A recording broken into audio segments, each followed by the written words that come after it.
മറിയ എന്റെ ക്ലാസ്സിലൊരു കുട്ടിയാണ്. അവള് എന്നെ എപ്പോഴും കളിയാക്കും. അവര് കളിയാക്കുമ്പോ നമ്മ കളിയാക്കാതിരുന്നാ മതി. അവള് എന്നെ ഡെയിലി കളിയാക്കും. ഞാനൊരു കഥ പറഞ്ഞുതരാം. ഒരു പുലിയും ഒരു കഴുതയും കൂടെ തല്ലു പിടിച്ച കഥ. പുലിയും കഴുതയും കൂടെ നടന്നു പോയിരുന്നു. അപ്പൊ കഴുത പറഞ്ഞ് പുല്ലിന്റെ കളറ് മഞ്ഞയാണ്. അപ്പൊ പുലി പറഞ്ഞ് പുല്ലിന്റെ കളറ് പച്ചയാണെന്ന്. എന്നിട്ട് ഇവർ രണ്ടുപേരും കൂടെ ഒരു തല്ലുകൊടുത്തായി. പുലി പറഞ്ഞ് നമുക്ക് സിംഹരാജാവിന്റെ അടുത്ത് പോയി ചോദിക്കാം, പുല്ലിന്റെ കളറ് മഞ്ഞയാണോ പച്ചയാണോ?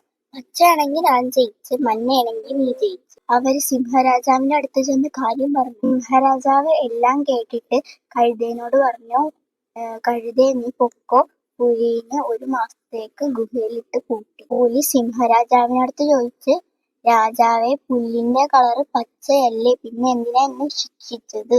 പുല്ലിന്റെ കളറ് പച്ചയാണെന്ന് എനിക്കറിയാം.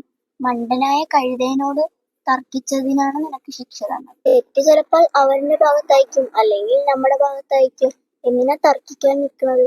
നമ്മൾ ആരോടും തർക്കിക്കാൻ നിൽക്കണ്ട. അവര് കളിയാക്കണമെങ്കിൽ കളിയാക്കിക്കോട്ടെ. മറിയൂ, ഞാൻ കൊറേ പ്രാവശ്യം വിട്ടാണ്, എന്നാൽ അവൾ എന്നെ കളിയാക്കിക്കൊണ്ടിരിക്കും.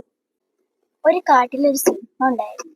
ആ സിംഹത്തിന് ഒരു സംശയം, എല്ലാവരും എന്നെ രാജാവായിട്ട് കാണുന്നുണ്ടോ? മുയലടുത്ത് ചെന്ന് ചോദിച്ചു, ഈ കാട്ടിലെ രാജാവാണ്? മുയല് പറഞ്ഞു, അങ്ങനെയാണ്. ജിറാഫിനടുത്ത് ചെന്ന് ചോദിച്ചു, കാട്ടിലെ രാജാവാരാണ്?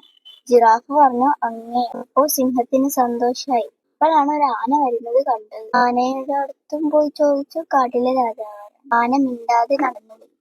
സിംഹത്തിന് ദേഷ്യം വന്നു. സിംഹം പിന്നെയും ചോദിച്ചു, കാട്ടിലെ രാജാവാരാണ്? ആന പിന്നെയും മിണ്ടാതെ നടന്നുപോയി.